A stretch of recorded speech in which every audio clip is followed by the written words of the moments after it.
अस्सलामुअलैकुम व्यूवर्स। आज का जो हमारा सेशन है, इस सेशन के अंदर चैप्टर नंबर 1 इंट्रोडक्शन में आज हम बायो एलिमेंट्स के बारे में पढ़ेंगे और लेवल्स ऑफ ऑर्गेनाइजेशंस के बारे में ओवरव्यू लेंगे। तो आइए स्टार्ट करते हैं।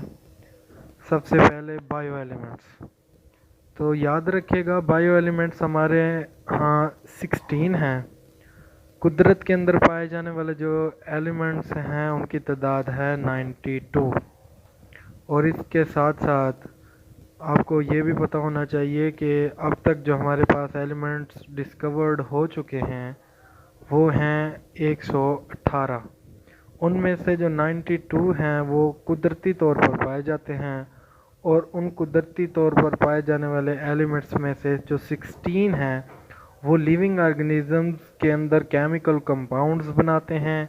इन एलिमेंट्स को हम बायो एलिमेंट्स कहते हैं और इनकी तादाद जो है वो 16 है।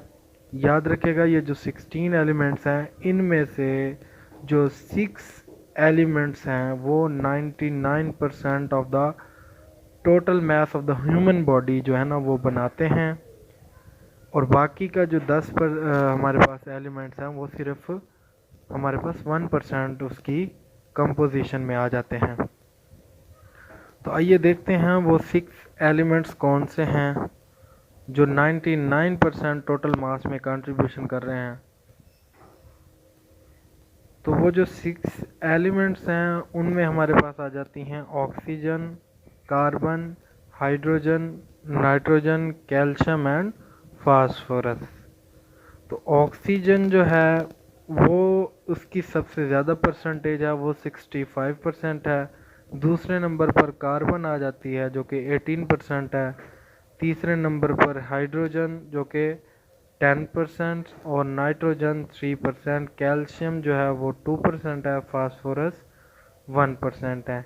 ये वो 16 में से एलिमेंट्स हैं जो 99% ऑफ द बॉडी मास में इन्वॉल्व होते हैं। बाकी के जो 10 हैं वो हमारे पास नीचे दिए गए हैं, जैसे कि पोटाशियम आ जाता है, सल्फ़र है, क्लोरीन, सोडियम, मैग्नीशियम, कॉपर हो गया, मैग्नीज हो गया, जिंक एंड आयोडीन। तो ये जो 6 एलिमेंट्स हैं इनको शॉर्ट क्वेश्चन के अंदर मेंशन करना लाजमी है, उनकी परसेंटेज भी। बाकी के जो नीचे दिए गए हुए हैं अगर परसेंटेज अच्छे तरीके से याद हो जाती है तो अच्छी बात है, अदरवाइज़ इनके नाम लिखना ज़रूरी है। तो वो जो 6 बायो एलिमेंट्स हैं उनको याद करने की एक ट्रिक भी बनाई हुई है। ये साथ में दिया गया येलो बॉक्स है, इसमें हमने अलग-अलग से इनके सिंबल लिखे हुए हैं। ओ सी हाइड्रोजन, नाइट्रोजन के लिए हाइड्रोजन के लिए H लगाया हुआ है, नाइट्रोजन के लिए N, कैल्शियम के लिए C और फास्फोरस के लिए P। इसको याद करने के लिए एक निमोनिक्स भी है, वो ये है कि आप एक लाइन याद कर लें, ओ सी हा ना की स्यापा। ये जो है ना एक निमोनिक है इसको याद करने की। तो आप उसमें ओ को देख सकते हैं, ऑक्सीजन, सी में और कार्बन आ जाती है, एच में hydrogen, N for nitrogen, C A for calcium and P for phosphorus.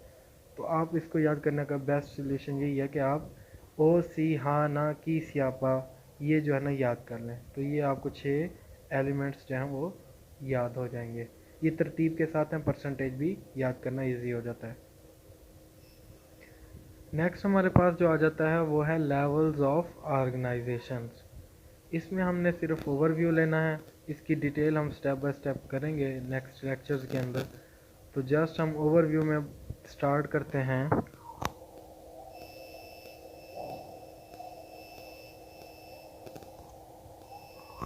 सबसे जो छोटे लेवल ऑफ ऑर्गेनाइजेशन की बात करें तो वो उसमें सबसे छोटा जो लेवल है वो सब एटॉमिक पार्टिकल्स का है, यानी ऐसे पार्टिकल्स जो एटम के अंदर मौजूद होते हैं या एटम को बनाते हैं। अब ये सब एटॉमिक पार्टिकल्स हमारे पास प्रोटॉन भी आ सकता है, न्यूट्रॉन भी आ सकता है, इलेक्ट्रॉन भी हो सकते हैं। ये जो सब एटॉमिक पार्टिकल्स जब आपस में मिलते हैं तो एटम वजूद में आता है। अब एटम क्या होता है? ये एक स्मॉलेस्ट पार्टिकल है किसी भी एलिमेंट का जिसके अंदर उस एलिमेंट की तमाम खसूसियात पाई जा सकती हैं। अब हमने पढ़ा हुआ है हाइड्रोजन भी एटम हो सकता है, कार्बन एटम भी है, नाइट्रोजन भी है, ऑक्सीजन, ये सारे क्या है, एटम्स हैं। ये तमाम किस्म के जो एक ही किस्म के एटम्स आपस में मिलते हैं तो किसका वजूद बनता है, एलिमेंट का। और वो जो एटम्स की खसूसियात होती हैं वही किसकी खसूसियात होती हैं, उसके एलिमेंट की खसूसियात होती हैं। ये जो एलिमेंट्स होते हैं, ये जब एलिमेंट्स के जो एटम्स होते हैं इनकी कम्बिनेशन से फिर मालिक्यूल्स बनते हैं।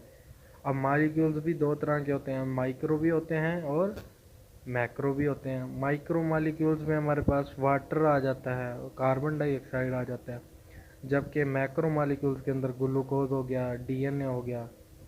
इसी तरह हमारे पास जब ये मालिक्यूल्स आपस में ऑर्गेनाइज होते हैं, क्योंकि ये एक तरतीब है, ये एक दूसरे के ऑर्गेनाइजेशन से बनते हैं, तो जैसे ही मालिक्यूल्स ऑर्गेनाइज होते हैं तो ऑर्गेनेल्स बनाते हैं। ऑर्गेनेल्स ऐसी साख्तें होती हैं सेल के अंदर जो ख़ास काम सर अंजाम दे रही होती हैं। अब मिसाल यहाँ पर देखें डायग्राम के अंदर, तो माइटोकॉन्ड्रिया है, ये रिस्पायरेशन में इन्वॉल्व होती है। क्लोरोप्लास्ट फोटोसिंथेसिस के अंदर इन्वॉल्व होती है। न्यूक्लियस के अंदर डीएनए मौजूद होता है जो कि तमाम लाइफ की एक्टिविटीज़ को कंट्रोल करता है। तो हर एक ऑर्गेनेलिस का जो है ना वो स्पेसिफिक फंक्शन होता है सेल के अंदर, इनको हम ऑर्गेनल्स का नाम देते हैं। अच्छा जी, इसके अलावा जैसे ही ये ऑर्गेनल्स आपस में ऑर्गेनाइज होती हैं तो सेल वजूद में आता है। अब सेल क्या है, बुनियादी इकाई है लाइफ की और फंक्शनल यूनिट भी है। यहाँ पर इन्होंने मिसाल दी हुई है जैसे नर्व सेल की, ठीक हो गया। न्यूरॉन्स भी तो हमारे पास सेल्स होते हैं, तो उन्होंने नर्व सेल की मिसाल दी है। सेल जो है वो बेसिक यूनिट ऑफ लाइफ है। जैसे ही ऑर्गेनल्स मिलते हैं तो सेल वजूद में आता है। अगर हम एनिमल्स की बात करें तो उनमें इंसान जो हैं उनके अंदर ट्रिलियंस ऑफ सेल्स, खरबों की तादाद में सेल्स पाए जाते हैं। ये जब सेल्स आपस में ऑर्गेनाइज होते हैं, मिलते हैं, तो एक ही किस्म के सेल्स के मजमूए से क्या बनता है, हमारे पास टिश्यू बन जाता है। अब टिश्यू की कई अकसाम है, नर्वस टिश्यू भी हो सकता है, skeletal tissue, connective tissue, muscular tissue, epithelial tissue, ये सारे किसकी एग्जांपल्स में आ जाते हैं, टिश्यूज़ में। याद रखिएगा, ग्रुप ऑफ सिमिलर सेल्स, यानी एक ही किस्म के सेल्स जब मिलते हैं तब टिश्यू वजूद में आता है। तो टिश्यूज़ जब आपस में ऑर्गेनाइज होते हैं, एक दूसरे के साथ मिलते हैं, तो आर्गन बनता है। अब आर्गन जो होता है ये सेवरल टिश्यूज़ जो होते हैं ना उनकी टाइप से मिलने से वजूद में आता है और ये एक फंक्शनल यूनिट बनाता है जो एक स्पेसिफिक फंक्शन को कंट्रोल करता है। लाइक अगर हम स्टोमक की बात करें, यहाँ पर तो ब्रेन का उन्होंने दिया हुआ है, स्टोमक की बात करें तो स्टोमक के अंदर मुख्तलिफ टिश्यूज़ होते हैं। मिसाल के तौर पर मस्कुलर टिश्यू होता है। इसी तरह हमारे पास गास्ट्रिक जूस सिक्रीट करने के लिए हमारे पास जो है ना वो स्मूथ मसल्स मौजूद होते हैं, ठीक है। तो ये चीज़ें ना मुख्तलिफ टिश्यूज़ अब इसमें मिले हुए हैं और एक आर्गन बना हुआ है। तो आर्गन्स जब आपस में ऑर्गेनाइज होते हैं, मिलते हैं, तो आर्गन सिस्टम बनता है। मिसाल के तौर पर हमारे जिस्म के अंदर बहुत सारे आर्गन सिस्टम्स हैं। डाइजेस्टिव सिस्टम है, सर्कुलेटरी सिस्टम है, सेंट्रल नर्वस सिस्टम है और पेरिफेरल नर्वस सिस्टम है। ये सारे जब सिस्टम्स आपस में मिलते हैं तो एक इंडिविजुअल या मल्टी सेलुलर ऑर्गेनिज़म्स बनता है। यानी जो मुख्तलिफ आर्गन सिस्टम्स होते हैं वो आपस में ऑर्गेनाइज होके एक इंडिविजुअल बना। तो मुख्तलिफ जो ऑर्गन सिस्टम्स होते हैं जब ऑर्गेनाइज होते हैं तो एक इंडिविजुअल बनता है, एक जानदार बन जाता है। अब मैंने मिसाल भी दिया, इंसान के अंदर जैसे डाइजेस्टिव सिस्टम होता है, मस्कुलर सिस्टम होता है, स्केलेटल सिस्टम है, ये मुख्तलिफ सिस्टम्स हैं। ये मुख्तलिफ ऑर्गन्स के ऑर्गेनाइजेशन से मिलकर बने होते हैं, तो एक इंडिविजुअल वजूद में आता है। तो इंडिविजुअल के अंदर मैनी सेल्स, यानी तकरीबन ट्रिलियंस ऑफ सेल्स इंसान के अंदर जैसे पाए जाते हैं, ये सारे इन्वॉल्व होते हैं। जब एक ही किस्म के जानदार एक ही वक्त में एक ही जगह पर पाए जाते हैं तो वो पॉपुलेशन बनाते हैं, ठीक हो गया। अब यहाँ पर एंटीलोप की मिसाल दी हुई है, एक जानदार है। अब एक ही किस्म की स्पीशीज़ जब एक ही एरिया के अंदर लोकेट कर रही होंगी तो वो क्या बना देंगी, पॉपुलेशन। अगर उसी एरिया के अंदर एक ही वक्त में एक ही किस्म की स्पीशीज़ ना हो, यानी डिफरेंट स्पीशीज़ पाई जाए, तो वो क्या बन जाती है, हमारे पास कम्युनिटी। अब यहाँ पर मिसाल दी हुई है, हमारे पास बुशेस भी हैं, ग्रास भी है, हॉक भी है, एंटीलोप भी है, स्नेक भी है, मुख्तलिफ़ किस्म की पॉपुलेशंस हैं। तो लिहाजा मुख्तलिफ़ पॉपुलेशंस के मिलने से क्या बनती है हमारे पास कम्युनिटी।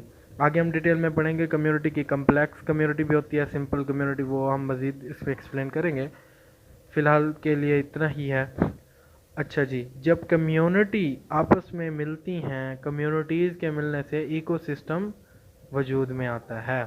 अब इकोसिस्टम के अंदर मुख्तलिफ़ कम्युनिटीज़ इन्वॉल्व हो जाती हैं, और इकोसिस्टम जब आपस में मिलते हैं तो एक बायोस्फीयर बन जाता है, यानी ज़मीन का वो हिस्सा जहाँ पर जानदार रह रहे होते हैं और साथ के उसमें नॉन लिविंग कंपोनेंट्स भी इन्वॉल्व होते हैं, और इनका इंटरेक्शंस भी वहाँ पर हो रहा होता है। तो ऐसा ज़मीन का हिस्सा जहाँ पर जानदार रह रहे होते हैं, साथ साथ उनका इंटरेक्शन नॉन लिविंग कंपोनेंट्स के साथ हो, तो वो क्या कहलाता है, बायोस्फीयर। तो ये एक लेवल ऑफ ऑर्गेनाइजेशन का ओवरव्यू था, जिसमें हम एक सब एटॉमिक पार्टिकल्स यानी छोटे से ज़र्रों के मिलने से ऐसे तरतीब चलती आई है कि अब हम बायोस्फीयर लेवल तक पहुंच गए हैं। तो ये एक ऑर्गेनाइजेशन है, तरतीब है, छोटे छोटे सब यूनिट्स आपस में मिलते गए और एक बायोस्फीयर तक हम पहुंच गए। इसीलिए इसको हम क्या कहते हैं, लेवल्स ऑफ ऑर्गेनाइजेशन। आज तक के लिए इतना ही। इंशाल्लाह इनकी बकिया डिटेल जो है वो नेक्स्ट लेक्चर्स के अंदर हम देंगे। फ़िलहाल के लिए ये इंटरव्यू इसमें जो था ना, वो हमारे पास ओवरव्यू ही था।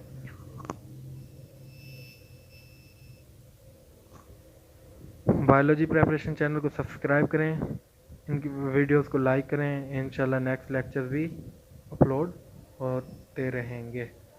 थैंक्स, शुक्रिया, अल्लाह हाफिज़।